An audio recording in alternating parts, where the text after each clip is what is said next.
जब आप हजारों टुकड़ों में बटे हो तो फिर तुम्हारी जीत कैसे होगी। इसके लिए एक एग्जांपल और दूंगा ताकि आपको समझ में आ जाए। एक जेल थी, जेल के अंदर 10,000 कैदी थे। उन 10,000 कैदियों में शूद्र समाज के और मुस्लिम समाज के, यानी शूद्र मुस्लिम को छोड़ दो, उन कैदियों में शूद्र समाज के, चूंकि शूद्रों में मुस्लिम भी आते हैं, बाद में कन्वर्ट हुए, कोई विदेश से नहीं आया, सब यहीं से कन्वर्ट हुए, कोई ओबीसी से, कोई एससी से, कोई एसटी से। तो जेल के अंदर 10,000 कैदी थे।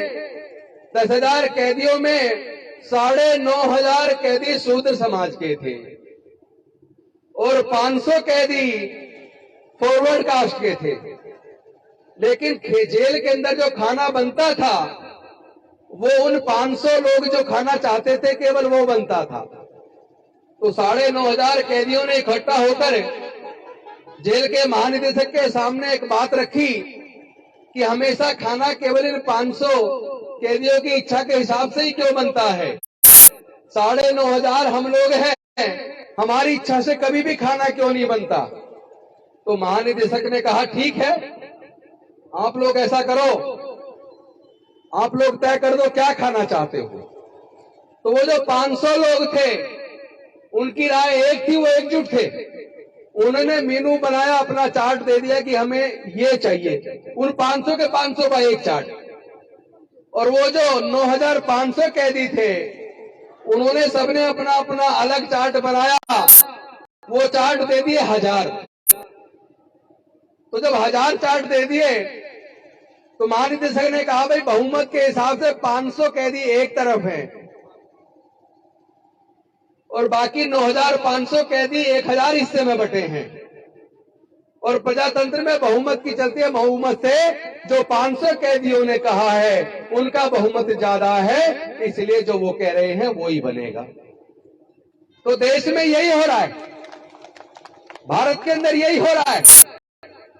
भारत में जो लोग अपने आप को 88%, 85% बोलते हैं वो बटे हैं हजारों टुकड़ों में, यानी एक हिस्सा भी पूरा 1% नहीं बैठता, इतने हिस्से बट जाते हैं। और एक तरफ 15 और 12% जिनकी हम बात कर रहे हैं वो सब वोट डालते हैं इकट्ठा होकर, एकजुट होकर। इसीलिए सरकार उनकी बनती है। जो केंद्र में आज सरकार है, आपको पता होना चाहिए उनका वोट 40% से भी कम है। उनका वोट केवल 35% के आसपास है, लेकिन फिर भी 65% वोट वाले सत्ता से बाहर हैं और 35% वोट वाले सत्ता के अंदर हैं। तो जब तक हम सच को जानेंगे नहीं और सच को मानेंगे नहीं, तब तक इस समस्या का समाधान नहीं हो सकता। अब मैं वापस आता हूं पढ़ाई वाली बात पर। डॉक्टर बाबा साहेब अम्बेडकर जी ने हमारे पढ़ाई के रास्ते खोल दिए, हमें सबको वोट का अधिकार भी दिला दिया, हमें सबको संपत्ति का अधिकार भी दिलवा दिया, शिक्षण संस्थानों में रिजर्वेशन भी दिलवा दिया, नौकरी में रिजर्वेशन भी दिलवा दिया, और तो और राजनीति में रिजर्वेशन दिला दिया। सोचो अगर डॉक्टर बाबा साहेब अम्बेडकर ये रिजर्वेशन की व्यवस्था ना करते तो क्या हम लोग पढ़ पाते, क्या मैं वकील बन पाता? अगर बाबा साहेब रिजर्वेशन की व्यवस्था ना करते तो क्या मैं एमएलए बन पाता? और एमएलए नहीं बन पाता तो क्या मैं मंत्री बन पाता? मैं अगर सरकार में 2 बार मंत्री बना तो केवल डॉक्टर बाबा साहब अम्बेडकर जी ने जो रिजर्वेशन की व्यवस्था की, मैं उसकी वजह से मंत्री बना। तो हमें पहले तो सच को जानना चाहिए कि हमें जो कुछ मिला है डॉक्टर बाबा साहब अम्बेडकर की कुर्बानी की वजह से मिला है। उन्होंने अपने 4 बच्चे गंवा दिए, उनके 4 बच्चे कुपोषण की वजह से बीमार होकर मर गए। जवानी में उनकी पत्नी माता रमाबाई चली गई, फिर भी डॉक्टर बाबा साहब अम्बेडकर जी ने हिम्मत नहीं हारी। मैं आप सबसे पूछना चाहता हूं, क्या डॉक्टर बाबा साहब अम्बेडकर हमें रिजर्वेशन की व्यवस्था करके हमारे पढ़ाई लिखाई की, नौकरी की और नेता बनने के रास्ते इसलिए बनाकर गए थे कि हम लोग 88 और 90% होने के बावजूद अपने ही समाज का जुल्म होता रहे और हम चुपचाप देखते रहे? जो लोग संसद के अंदर, विधानसभाओं के अंदर जीत के जाते हैं, क्या वो कभी समाज के दर्द को, समाज के मुद्दों को संसद के अंदर, विधानसभाओं के अंदर उठाते हैं? आपने जो आज का मुद्दा रखा है, माता रमाबाई की जयंती तो मना ही रहे, पूरा देश नहीं पूरी दुनिया में मना रही है, लेकिन आपने इसी के अंदर जातिगत जनगणना की बात की है। पहले तो मैं आपको बधाई दूंगा, आप सब लोग को शुभकामनाएं। कम से कम बिहार के अंदर, बिहार पहला राज्य देश का बन गया जहां कल से जातिगत जनगणना शुरू हो गई है। इसका फायदा क्या होगा? जब जाति की गणना होगी तो बिहार के अंदर अलग अलग जातियों के लोग, उनकी सामाजिक स्थिति क्या है, उनकी आर्थिक स्थिति क्या है, उनकी शैक्षणिक स्थिति क्या है, जब इस बात का पता चलेगा तो वहां की सरकार फिर उनके विकास के लिए कैसे उनको आगे लाया जाए, कैसे मुख्य धारा में लाया जाए, उनके लिए योजना बनाएगी। और एक और जानकारी आपको दे दूं, सुप्रीम कोर्ट का एक जजमेंट है जो रिजर्वेशन, प्रमोशन के रिजर्वेशन के बारे में, वो ये कहता है कि सरकारों को सर्वे करवाना चाहिए, सरकार के पास डाटा होना चाहिए कि किसको प्रतिनिधित्व मिला, किसको प्रतिनिधित्व नहीं मिला, एडिक्वेट रिप्रेजेंटेशन है या नहीं है। तो अगर सरकार ये सर्वे ही नहीं करेगी तो एडिक्वेट रिप्रेजेंटेशन कैसे तय होगा? फिर आपको रिजर्वेशन भी नहीं मिलेगा। तो ये जो शुरुआत हुई है बिहार से, मैं बिहार की सरकार को शुभकामनाएं देता हूं और देश के बाकी राज्य सरकारों से और केंद्र सरकार से मांग करता हूं कि आप भी जातिगत जनगणना करवाइए ताकि सभी जाति के वर्गों के लोगों की शैक्षणिक, आर्थिक और सामाजिक स्थिति का पता चल सके। और दूसरी बात, आज संसद के अंदर कम से कम 60 से 70% सांसद अनुसूचित जाति, जनजाति और पिछड़े वर्ग के हैं।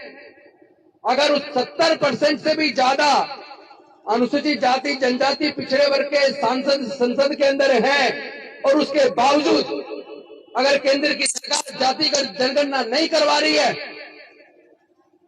तो इसके लिए तो हमारे उन सांसदों को डूब के मर जाना चाहिए, उन्हें रिजाइन कर देना चाहिए।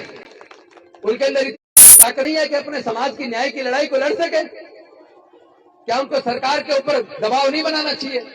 अगर वो सारे मिलकर संसद में ये कह दे कि या तो सरकार जातिगत जनगणना करवाए वरना हम सारे के सारे रिजाइन देते हैं, मैं दावे से कह रहा हूं केंद्र सरकार 2 मिनट के अंदर घोषणा करेगी कि कल से ही हम जाति की जनगणना शुरू करवा रहे हैं। लेकिन अनफॉर्चुनेटली हम लोगों ने गुलामों को भेजा है। जो मेरे साथी छोटे भाई बोल रहे थे कि हमारा तब से अपना ओबीसी का मुख्यमंत्री है। अरे भाई, ओबीसी का मुख्यमंत्री है तो फिर मध्य प्रदेश में तो जातिगत जनगणना करवा दो। विचार का रिश्ता बड़ा होता है, जो आपके विचार से मेल नहीं खाता वो आपका नहीं है। तो ऐसे लोगों से काम नहीं चलेगा। और आज सबसे ज्यादा दुख की बात यह, ना केवल भारत के संविधान को बदलने की साजिश कर रहे हैं बल्कि एक बड़ा खेल हुआ है। बड़े मुश्किल से आपके पढ़ने लिखने के रास्ते खुले थे, बड़े मुश्किल से आपके सरकारी नौकरी के रास्ते खुले थे, लेकिन वो रास्ते अब सरकारों ने खुद ही बंद कर दिए। पहले क्या था, प्राइवेट स्कूल नहीं होते थे, प्राइवेट कॉलेज भी ना के बराबर थे। सभी के बच्चे अमीर हो या गरीब हो, मजदूर हो या किसान हो, नेता हो, चपड़ासी हो, आईएएस हो, कलेक्टर, कोई भी हो, सबके बच्चे सरकारी स्कूल में पढ़ते थे। तो टीचर पक्षपात तो करता था, दलित पिछड़ों के बच्चों को पीछे बिठा देता था, अगड़ों के बच्चों को आगे बिठा देता था। लेकिन जब वो चौक लेकर ब्लैक बोर्ड पर पढ़ाता तो सबको एक जैसा था ना। उसका असर ये होता था कि जिस बच्चे के अंदर लगन होती थी, प्रतिभा होती थी, वो बच्चा पीछे बैठकर भी मेहनत करके डॉक्टर बाबा साहब अम्बेडकर की तरह इतिहास लिख देता था। हम लोगों ने तो सर्वे करवाया कि देश के अंदर जितने सर्वोच्च न्यायालय में और उच्च न्यायालय में जज हैं, जितने सीनियर आईएएस ऑफिसर्स हैं, आईपीएस हैं, जितने सीनियर डॉक्टर हैं, सीनियर इंजीनियर हैं, जितने सीनियर प्रोफेसर हैं, साइंटिस्ट हैं, वो सरकारी स्कूलों से पढ़े हैं या प्राइवेट से पढ़े हैं। हमारे सर्वे में ये निकल कर आया, विधायक जी, सर्वे में ये निकल कर आया 98% सीनियर सुप्रीम कोर्ट के जज, हाई कोर्ट के जज, senior professor, senior scientist, senior doctor, senior engineer, वो सरकारी स्कूल से पढ़े हैं। इसका मतलब सरकारी स्कूलों में बहुत बढ़िया पढ़ाई थी, बहुत अच्छी पढ़ाई थी। तो फिर ऐसा क्या हुआ कि अब से लगभग 40 साल पहले धीरे धीरे सरकारी स्कूलों को सरकारों ने एक साजिश के तहत कमजोर करना शुरू किया और प्राइवेट स्कूल खोलने शुरू कर दिए, प्राइवेट कॉलेज खोलने शुरू कर दिए। और उसके बाद देखो, पहले बच्चे इंजीनियर बनने के लिए, अब से केवल 10-15 साल पहले, केवल 10-15 साल पहले तक भी एक इंजीनियर जो 4 साल का कोर्स करके बनता है, 4 साल का कोर्स करने के लिए 15 साल पहले 1 लाख रुपए में बन जाता था। आज सरकारी इंजीनियरिंग कॉलेज में भी कम से कम मान लो 15 लाख रुपए खर्च करता है तो इंजीनियर बनता है। तो क्या हमारे एससी, एसटी, ओबीसी के 99% लोग ऐसे हैं जो ये 10 से 15 लाख रुपए का खर्च उठा पाए? 99% नहीं उठा सकते, केवल 1% उठा पाएंगे, मुश्किल से 1%। तो ये साजिश किसने की है?